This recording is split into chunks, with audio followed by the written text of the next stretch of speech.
The sun was barely up when I spotted the tire tracks gouging my hay field, like some joyriding fool had torn through my hard work in the dead of night. I'd spent days bailing that field, every blade of grass worth its weight in feed and cash, and I made it clear to everyone. This land was off limits.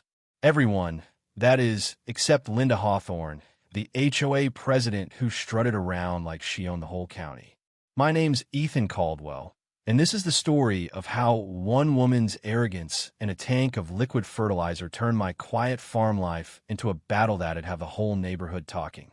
I've got 5 acres just outside the HOA's fancy subby VY shown, land my granddad left me a decade ago. I've been working it every summer since, long before those cookie-cutter houses popped up next to my fence. The HOA rolled in 5 years back, bringing folks who'd clutched their pearls over a stray dandelion. Linda was the worst of them. Picture a woman in a neon orange VY sore, toting a clipboard like it was her scepter, finding people for nonsense like unauthorized mailbox colors. She once tried to slap me with a violation for excessive tractor noise. I don't even own a tractor. So when I saw that garish purple and silver party bus parked smack in the middle of my hay field, crushing 30 bales worth of my crop, I didn't need to guess who was behind it. I stormed across the field, dust kicking up under my boots, cussing under my breath in ways that'd make my preacher wince. There she stood, Linda, posing next to that bus like it was her prize pony, her hair teased into a tower, oversized sunglasses glinting in the morning light. "Linda," I hollered, my voice sharp enough to cut glass. "What the hell is this?" She turned, slow and smug, like I saw was the one trespassing. "Oh, Ethan," she said, while VYing a manicured hand. "We're throwing a little engagement party for my cousin. The venue canceled, so this'll do. It's just grass." I felt my jaw tighten. "It's not grass. It's my livelihood. You crushed my hay, and you didn't even ask."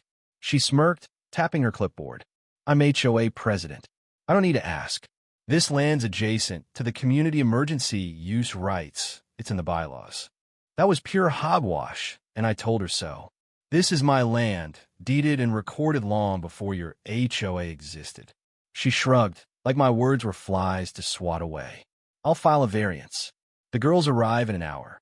Stay for cake if you want." I stared at her, then at the flattened hay, her smug grin burning into me. Without a word, I turned and headed for the barn. I wasn't going to yell anymore. I had a better idea. In the barn sat my sprayer tank, freshly loaded with liquid fertilizer from a buddy in rock VY Lethic, organic, and reeking like a barnyard in July. Not toxic, mind you, but it'd make your eyes water from a mile away. I rolled that tank right to the edge of the field, parked it by the bus's open windows, and let her rip. The nozzle hissed, spraying a wide arc over the crushed grass, close enough to the bus that the stench would cling to everything. I wasn't touching her propertino damage, just a good OL dose of farm life. Linda came sprinting out, shrieking like I'd torched her precious bus. "What are you doing?" she wailed, gagging as the smell hit her. "Fertilizing my field," I said, calm as could be. "Can't let one patch go bad just 'cause you parked your tacky wagon here." She clutched a napkin to her nose, dry heaving. "You're doing this on purpose." "Damn right," I shot back, "and I'm recording it all in case your variance ends up in court." I kept spraying, slow and steady, until the tank ran dry. The field looked like a battlefield tire ruts, flattened hay, and a cloud of stink that'd make a skunk blush. Linda retreated, still gagging, as I walked back to the house. My barn cameras had caught everything. Her bus rolling in, her barking orders like she owned my land. I clipped the footage, saved it to a flash drive, the cloud, and an old phone for good measure. I'd learned the hard way one copy's never enough. By the time I stepped outside again, the bus was rumbling away, Leah VYing gouges in the dirt, a pile of pop balloons, and a half-set-up folding table. Linda stood on my gravel drive, arms crossed, face red as a beet. "You'll pay for my cousin's dry cleaning," she snapped. "Try VY Negar," I said, not breaking stride. She tried to follow, her heels sinking into the gravel. "This isn't over, Ethan. You'll regret this." I stopped at the barn door, leaning against the frame. "You trespassed, destroyed my crop, and broke every rule of decency. If anyone's got regrets coming, it's you. I shut the door before she could spit another word. I figured that'd be the end of it. I cleaned up her mess, salvaged what hay I could, and thought the score was settled. Then, 2 days later, I found a letter taped to my mailbox, written on thick paper like it was a royal decree. Notice of Community Development, RE-VYEW, it read. The HOA, in a special emergency session, claimed they'd annex part of my land for temporary community use because it VY solely adjoined their subdy VY shown. They threatened legal action if I interfered again. I laughed so hard I nearly choked. Then I called my cousin, Sarah Caldwell, a land use attorney who dismantled shady HOAs for breakfast. She picked up on the first ring. "I've been waiting for you," she said. "Your HOA queen tried to file a variance with the county, claiming your field's part of their VY Sewell corridor." I snorted. "That's not a thing out here, is it?" "Only in her dreams," Sarah said. "I killed it before it hit the agenda. But there's more. That party bus? It's registered to a Shell LLC she owns. No commercial license, no insurance, no tax filings. She's running an illegal side hustle." I grinned. "What's next?" Sarah was already on it. "I'm filing a cease and desist for false annexation and illegal property use. The county zoning board's getting a heads up, and I've got a friend in code enforcement itching to look at her bus business." That night, headlights swept across my window. A car idled at my drive. I stepped onto the porch, flashlight in one hand, phone in the other. It was Linda's sedan, windows up, her staring straight ahead like a statue. "Lost something?" I called. She rolled down the window, nails tapping the wheel. "You think you're clever, but the board's with me. We'll vote to block your access roads. You'll be landlocked." "Then I'll pave my own," I said, stepping closer. "The county's seen my footage. There's a cease and desist with your name on it. Push this, and you'll explain to a judge why your bus was on my land." Her face twitched, but she peeled out without a word.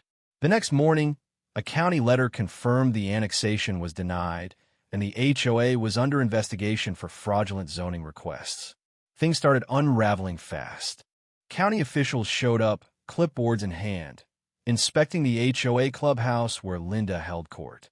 Turns out, she'd been renting it out for weddings and corporate gigs, all without permits. The building was locked and tagged with a citation. Sarah called with more. The HOA's financials are a mess. Linda and the treasurer funneled thousands into their pockets for event coordination and beautification consulting.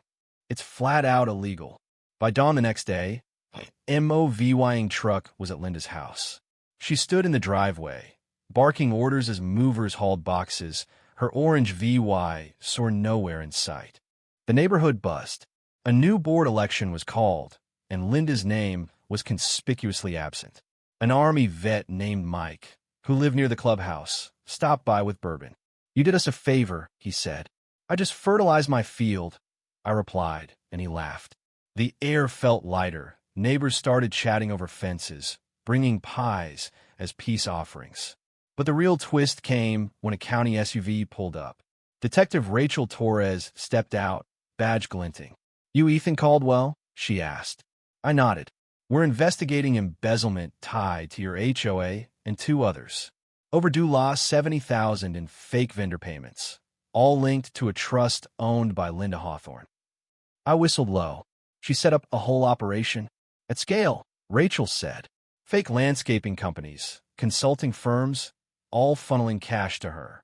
We need your security footage." I had plenty. My cameras caught Linda and her cronies unloading tubs in the dead of night, right by my tree line. Rachel's eyes lit up when I showed her. "This could get us a warrant," she said. Sure enough, deputies dug up totes stuffed with cash, HOA records, and lists of residents marked for compliance pressure. My name was on there twice. The trial was a spectacle. Linda faced 24 counts: wire fraud, tax evasion, conspiracy, you name it.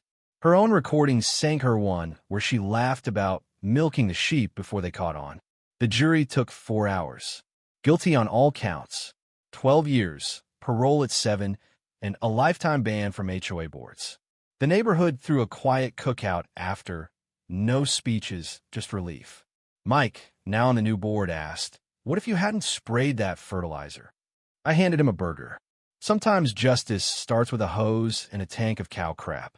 My field healed by fall, green blades pushing through the scars. The bus was auctioned off, the HOA's books opened, and due law 80,000 in fraudulent charges uncovered. Neighbors got partial refunds, and the community started rebuilding one honest vote at a time. Linda's house sat empty, her schemes laid bare, and the quiet returned hard-earned, the way I like it. So what do you think? Was I wrong to spray that fertilizer, or did Linda deserve every whiff? Should the whole HOA system be scrapped when it lets people like her run wild? Drop your thoughts below, hit that like button if you're Team Ethan, and subscribe for more stories where the little guy fights back. Let's keep this conversation going. What would Sayusa have done?